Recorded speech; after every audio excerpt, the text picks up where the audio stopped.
Hi, welcome to Otaku Astral. Here's a list of 10 harem or isekai anime featuring overpowered main characters. Let's kick off the list with Undefeated Bahamut Chronicle. Lux, a former prince of an empire named Arcadia that was overthrown via a rebellion 5 years earlier, accidentally trespasses in a female dormitory's bathing area, sees the kingdom's new princess Lyshart naked, incurring her wrath. Lyshart then challenges Lux to a drag ride duel. Drag rides are ancient armored mechanical weapons that have been excavated from ruins all around the world. Lux used to be called the strongest drag knight, but now he's known as the undefeated weakest drag knight because he will absolutely not attack in battle. After his duel with Lyshart, Lux ends up attending the female-only academy that trains royals to be drag knights. In 9th place we have Blade Dance of the Elementarals. On his way to Arishia's Spirit Academy, Kamito Kazuhaya runs into a naked Claire Rouge, a student who had been bathing as part of a purification ceremony. She had been preparing to form a contract with a powerful spirit in order to acquire more power as an elementalist. Her efforts are wasted, however, when Kamito ends up with the spirit despite the fact that only shrine maidens can become elementalists. Yet to be discouraged, Claire then announces that Kamito must become her contracted spirit instead. After reaching the school grounds, Kamito escapes from Claire and meets Headmaster Greyworth Seal Maze, who invites him to enroll at the academy. Although his life at Arishia will be far from easy as the only male student among the shrine princesses in training, he begrudgingly accepts in exchange for information about his former contracted spirit, Restia Ashtal. Adding on to that, he also must fulfill Greyworth's main request, to win in the Blade Dance, a battle festival occurring in 2 months, where he will face the strongest elementalist rumored to be contracted with the darkness spirit.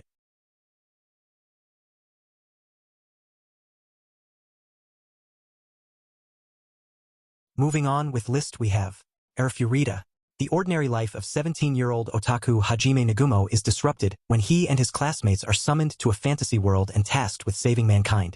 While his classmates are gifted with impressive abilities useful in combat, Hajime is belittled for only gaining an inferior transmutation skill that lacks any real offensive power.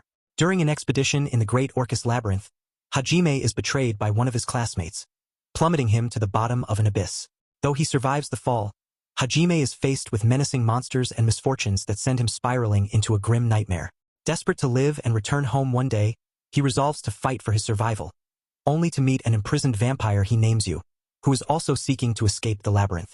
Taking an interest in him, Yu and a few others along the way accompany Hajime on his journey to find a way back home, while steadily transforming from commonplace to the world's strongest. Coming at 7th place, the Master of Ragnarok and Blesser of the Einherjar.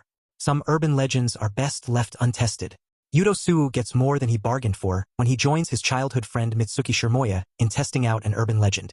When he uses his phone to take a picture of himself with the local shrine's divine mirror, he is whisked off into another world, one heavily steeped in the lore of the Old Norse myths. Using his knowledge gained from school and from his solar-powered smartphone, he has the chance to bring the Wolf Clan, the same people who cared for him, to prominence, all while earning the adoration of a group of magic-wielding warrior maidens known as the Einherjar. In 6th place, World Break Aria of Curse for a Holy Swordsman. The story begins 6 months prior to the major climax of the series during the opening ceremonies on the first day of the school year. After the ceremony is over, the main character, Moroha Himura, meets a girl named Satsuki Ranju who reveals that she was Moroha's little sister in a past life where Moroha was a heroic prince capable of slaying entire armies with his sword skills. Soon afterwards he meets another girl, Shizuno Urushibara, who eventually reveals that she also knew Moroha in an entirely different past life where he was a dark lord capable of using destructive magic but saved her from a life of slavery. Can those whose minds live in both the present and the past truly reach a bright future? Delve into the complex world of Seiken Tsukai no World Break to find out. Moving on we have Princess Connect Redive. In the continent of Astria, a man falls from the sky, possessing no memories other than his name, Yuki. An elf named Kakaro finds him, introducing herself as his guide in the world they are about to traverse. With Kakaro's guidance, Yuki is able to learn how this world works. From battling monsters to handling currency, to earn money for their journey, Yuki and Kakaro decide to go to a nearby guild association to accept a simple quest. In their expedition, they meet Pekarine, a somewhat gluttonous but charming girl skilled in battle. The next day, they also meet Carol, a cat girl specializing in magic. After some time, a bond of friendship and camaraderie forms between them, and the four decide to create a guild of their own. As they continue their adventures, they explore the world, meet new people, and will perhaps uncover the mysteries behind Yuki's missing memories. In fourth place we have The Eminence in Shadow. For as long as he can remember, Minoru Kagenu has been fixated on becoming as strong as possible, which has led him to undertake all kinds of rigorous training. This wish, however, does not stem from a desire to be recognized by others. Rather, Minoru does everything he can to blend in with the crowd. So, while pretending to be a completely average student during the day, he arms himself with a crowbar and ruthlessly thrashes local biker gangs at night. Yet when Minoru finds himself in a truck accident, his ambitions seemingly come to a sudden end. In his final moments, he laments his powerlessness. No matter how much he trained, there was nothing he could do to overcome his human limitations, but instead of dying, Minoru reawakens as Sid, the second child of the noble Kagenu family, in another world, one where magic is commonplace. With the power he so desired finally within his grasp, he dons the moniker Shadow and establishes Shadow Garden, a group whose sole purpose is to combat the enigmatic cult of Diablos, an organization born from Sid's imagination. However, as Shadow Garden grows in both membership and influence, it becomes increasingly apparent that the cult of Diablos is not as fictional as Sid had intended.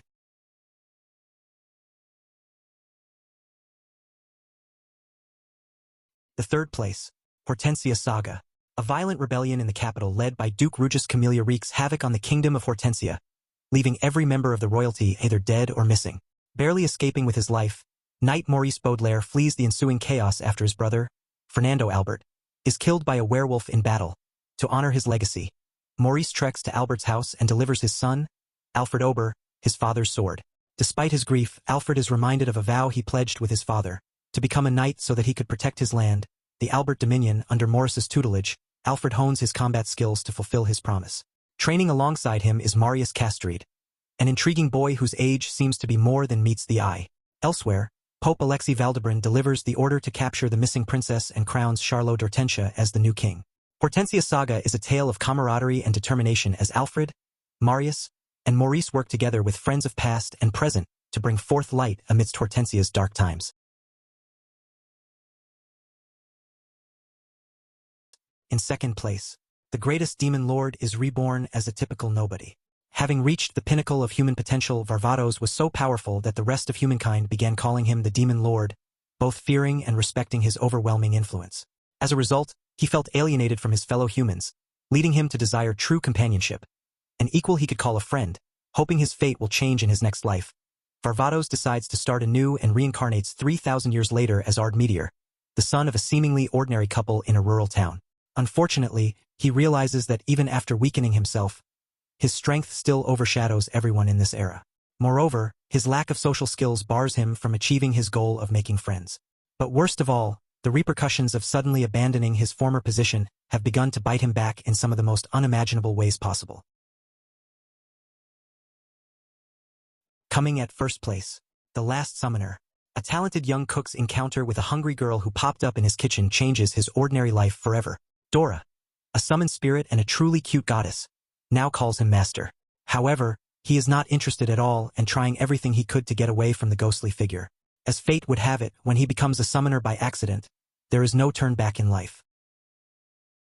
Alright, that's it today's video. I hope you enjoy this list. If you enjoy this list, be sure to subscribe and turn on notification bell to never miss upcoming. We will see you in the next one. See ya.